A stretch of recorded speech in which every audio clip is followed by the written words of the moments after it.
రోజు వ్యాపారం చేసుకునే వాళ్ళు. ఒకవేళ అలా పాలసీ కింద తీసుకుంటే సిటీ మొత్తంలో అయితే మీరు ముందు ఓల్డ్ సిటీ నుంచి మొదలు పెట్టండి.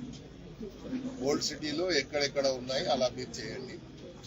మీకేమి ఇబ్బందులు కలగకుంటే మా దగ్గర కూడా ఇబ్బంది లేకుండా నేనే చెప్తా కావాలండి.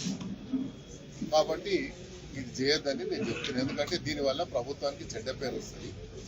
ప్రభుత్వం మనకు మంచి పేరు వస్తే 4 కాలాల పాటు మనకు కూడా మంచి అనేది నా అభిప్రాయం. ప్రజల అందరూ వచ్చి చెప్పుకోలేరు. ప్రజాప్రతినిధి ఎవరు ఉంటే ఆ ప్రజాప్రతినిధికి చెప్పుకుంటారు మా బాధ అని. కాబట్టి రోజు మరి మాకైతే నిద్ర పడుతుంది. రోజు ఎక్కడో ఈ రోజు ఇక్కడ గులగొడతారంట, రేపు అక్కడ గులగొడతారంట. అదంటే వాళ్ళు ఏం చేస్తారు, ఇన్ఫర్మేషన్ రాగానే నా ఇంటికాడికి వచ్చి కూర్చుంటారు. నేను హైదరాబాద్లో పుట్టి పెరిగినోని, హైదరాబాద్లో ఉన్నోని, నా జీవితం అంతా రాజకీయ జీవితం అంతా హైదరాబాద్లో మొదలైంది. మరి హైదరాబాద్లో పుట్టి పెరిగిన వాడిగా నా జవాబుదారీగా ఉంటుంది. పుట్టి నా నియోజకవర్గానికి నేను పరిమితం కాదు.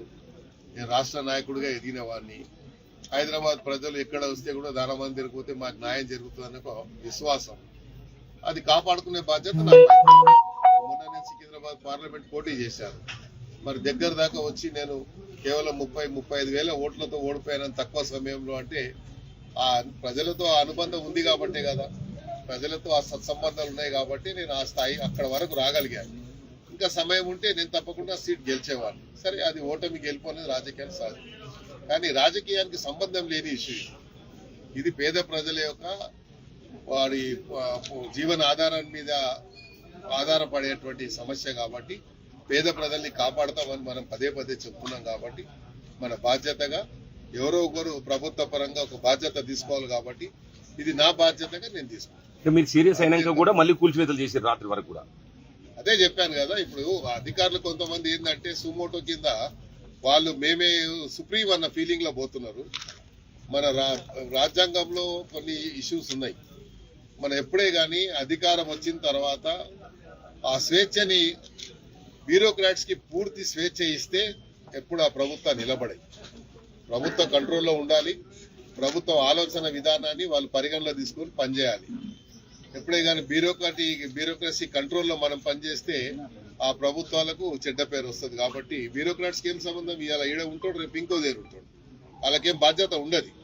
బాధ్యత అనేది మనకు ప్రజాప్రతినిధులకు ఉంటుంది అనేది నా ఆవేదనని చెప్పాను. ప్రజల ఆవేదన నేను చెప్పాను.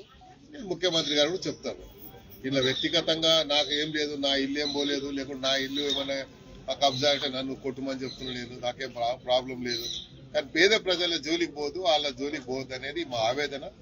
ప్రజల పక్షాన్ని నిలబడే వ్యక్తిగా తప్పకుండా నిలబడతారు. అంటే అధికార పార్టీలో ఉండి హైడ్రా కూల్చివేతల విషయంలో కూడా మీరు వ్యతిరేకించారు. ఇప్పుడు ఆపరేషన్ రూపు విషయంలో అనగోయారు. కూల్చివేతలు ఎందుకు అంటున్నావు? ప్రజలకు ఇబ్బంది కలిగిన దాని మీద నేను అంటున్నాను. కూల్చివేతలకు హైడ్రా మంచిది కాదని ఇప్పుడు చెప్పానా? హైడ్రా సంస్థ అనేది ఎక్కడైతే చెరువులు కానీ కుంటలు కానీ అన్యాక్రాంతమైనవి అవన్నీ తీయాలనేది ముఖ్యమంత్రి గారి ఆలోచన. ప్రధానంగా ముఖ్యమంత్రి గారి ఆలోచన ఏంది? మూసీ నది ప్రక్షాళన జరిగితే హైదరాబాద్ కు ఒక బ్రాండ్ ఇమేజ్ వస్తుంది. అక్కడ మూసీ నది యొక్క ప్రక్షాళన జరిగితే ఒక హిస్టారికల్ ప్లేస్ గా తయారవుతుంది. ముందరి నుంచే మూసీ నది అనేది మంచి నీళ్లు ప్రవహించేటువంటి నది. అది దురదృష్టవశాత్తు మెల్లిమెల్లిగా అది పూర్తిగా కాలుషితమై అది మురికి కాలువగా మారిపోయింది. కాబట్టి ఆ మురికి కాలువ వల్ల నల్గొండ జిల్లాకు ఈ కాలువ పోయి ఇక్కడ వచ్చేటువంటి కలుషితమైనటువంటి నీళ్ల వల్ల వాళ్ళ పంటలు నష్టపోతున్నాయని నల్గొండ జిల్లా ప్రజల ఆవేదన. కాబట్టి ఇక్కడ ప్రక్షాళన జరిగితే అక్కడ రైతులకు లాభం జరుగుతుంది, ఇక్కడ హైదరాబాద్ ఇమేజ్ పెరుగుతుంది. ఇక్కడ మూసీ యొక్క ప్రక్షాళన జరగాలని అప్పుడు కేసీఆర్ గారు నిర్ణయించారు. కాబట్టి మూసీ ప్రక్షాళన జరగాలి, బఫర్ జోన్ లో ఉన్న వాళ్ళందరూ కూడా ఎన్నికి పోవాలి అని చెప్పారు.